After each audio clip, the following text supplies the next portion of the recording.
بسم اللہ الرحمن الرحیم۔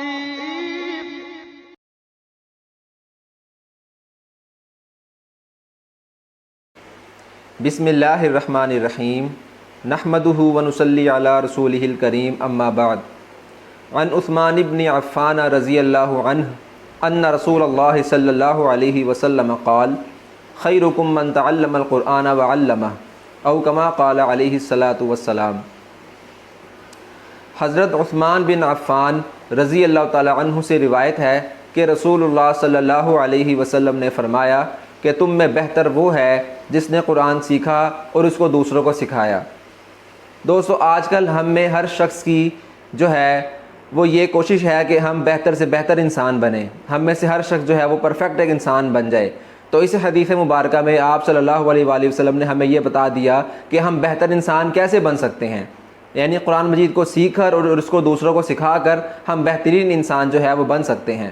دوستو، سیکھنا اور سکھانا یہ الفاظ جو ہیں وہ عام ہیں، یعنی چاہے تو وہ قرآن مجید کے الفاظ کو سیکھے، یعنی کہ قرآن مجید ناظرہ پڑھے اور اس کو دوسروں کو پڑھائے، یا پھر جو ہے وہ قرآن مجید کو تجوید کے ساتھ پڑھنا جو ہے وہ سیکھے اور دوسروں کو جو ہے وہ سکھائے، پڑھائے اور سکھائے اس کو، اور خود بھی سیکھے، یا پھر جو ہے وہ قرآن مجید کے معنی یعنی کہ تفسیر، قرآن مجید کی تفسیر کو سیکھے یا اس کو دوسروں کو سکھائے۔ تو دونوں صورتوں کو جو ہے وہ یہ حدیث مبارکہ شامل ہے، چاہے الفاظ سیکھے چاہے معنی سیکھے، چاہے اس کو سکھائے، خود بھی سیکھے اور دوسروں کو بھی سکھائے، تو ان دونوں صورتوں کو حدیث مبارکہ شامل ہے۔ تو اس طرح ہم جو ہے وہ بہتر انسان بن سکتے ہیں۔ دوستو، قرآن مجید کی تعلیم کی اہمیت اور اس حدیث مبارکہ کی اہمیت اس بات سے بھی واضح ہوتی ہے کہ اس حدیث مبارکہ جو میں نے ابھی آپ کے سامنے بیان کی، اس حدیث مبارکہ کے ایک راوی ہیں جن کا نام ابو عبد الرحمن سلمہ ہے۔ دوستو، یہ فرماتے ہیں کہ میں اسی حدیث کی وجہ سے، اسی حدیث نے مجھے اس سنت میں بٹھایا ہے، یعنی اسی حدیث کی وجہ سے میں قرآن مجید کی تعلیم میں لگا ہوا ہوں۔ ابو عبد الرحمن سلمہ یہ کوفہ کے رہنے والے تھے، ان کا اصل نام جو ہے وہ عبداللہ بن حبیب ہے، ابو عبد الرحمن ان کی کنیت ہے، ان کا اصل نام عبداللہ بن حبیب ہے، یہ کوفہ کے رہنے والے تھے۔ ان کے والد محترم جو ہیں وہ صحابی ہیں اور ان کا شمار جو ہے وہ قاریوں میں ہوتا ہے۔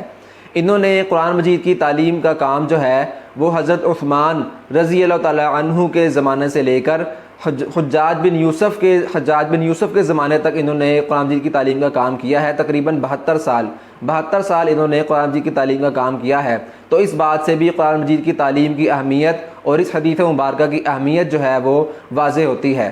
یہ اس حدیث مبارکہ کے راوی ہیں۔